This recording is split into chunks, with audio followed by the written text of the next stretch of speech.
tous, soyez bénis notre paroisse invisible, traçons sur nous le signe de la croix, car c'est Dieu qui nous rassemble, au nom du Père, du Fils et du Saint-Esprit. Amen. Prions pour nos frères et sœurs malades.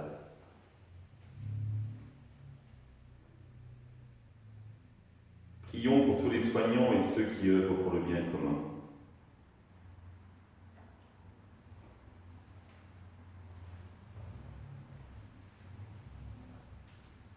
Prions pour ceux qui sont en angoisse, la solitude, que l'Esprit Saint vienne les visiter.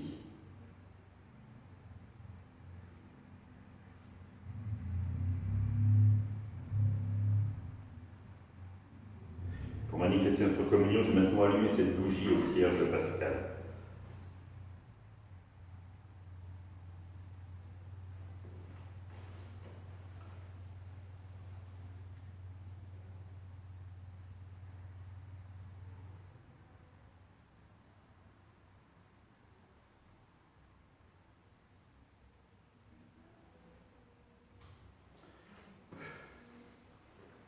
Dans l'évangile de Matthieu, Jésus partit de là et vit en passant un homme du nom de Matthieu, assis à son bureau de collecteur d'impôts. Il lui dit « Suis-moi ». L'homme se leva et le suivit. Comme Jésus était à table à la maison, voici que beaucoup de publicains, c'est-à-dire des collecteurs d'impôts et beaucoup de pécheurs, vinrent prendre place avec lui et ses disciples. Voyant cela, les pharisiens disaient à ses disciples « Pourquoi votre maître mange-t-il avec les publicains et les pécheurs ?» Jésus, qui avait entendu, déclara « Ce ne sont pas les gens bien portants qui ont besoin du médecin, mais les malades. Allez apprendre ce que signifie « Je veux la miséricorde et non le sacrifice ». En effet, je ne suis pas venu appeler des justes, mais des pécheurs. Acclamons la parole de Dieu. Louange à toi, Seigneur Jésus. Frères et sœurs, avez-vous été appelés par Dieu ? La réponse, évidemment, est oui. Le jour de votre baptême, vous avez été appelés à la sainteté. Et c'est une grande nouvelle, une bonne nouvelle, parce que vous êtes des pécheurs. Rappelez-vous ce que Jésus nous dit. Je ne suis pas venu appeler les justes, mais appeler les pécheurs. Donc, rassurez-vous, vous vous placez directement dans la catégorie des pécheurs.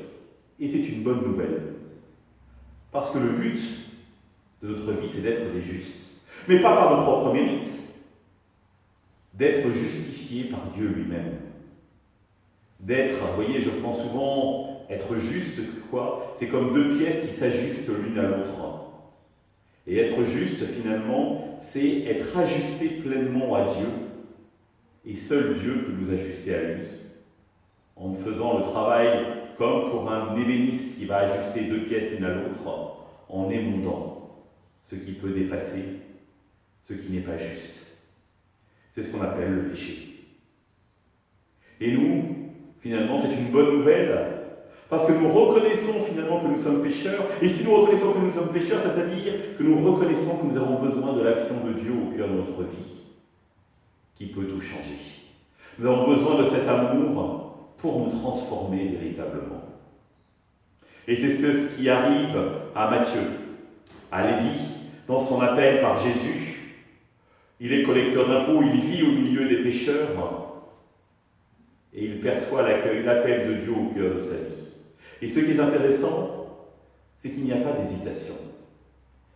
L'évangéliste nous dit, l'homme se leva et le suivit. Quand on est appelé par Dieu, finalement, on réalise immédiatement que l'on est aimé par lui et qu'on a du prix à ses yeux. Et alors le prix, ce qui est intéressant, c'est qu'on ne réalise pas en français, mais l'homme se leva. C'est exactement le même mot qu'on emploiera pour Jésus ressuscita. Ça fait partie du vocabulaire de la résurrection. C'est-à-dire qu'une fois qu'on perçoit l'appel au cœur de sa vie et qu'on décide d'y répondre, déjà on est rendu participant de la bonne nouvelle de Dieu, de l'action de Dieu au cœur de notre vie. Alors frères et sœurs, évidemment, je ne vais pas vous encourager à être des pécheurs et à pécher, mais à vous rendre compte finalement que tous, nous avons besoin de la miséricorde de Dieu pour pouvoir être ajustés à lui et découvrir combien il est un Père très aimant. Ensemble, nous le prions.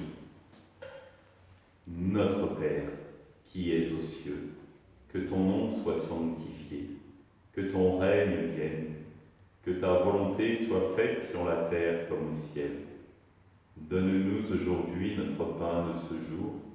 Pardonne-nous nos offenses, comme nous pardonnons aussi à ceux qui nous ont offensés, et ne nous laisse pas entrer en tentation, mais délivre-nous du mal.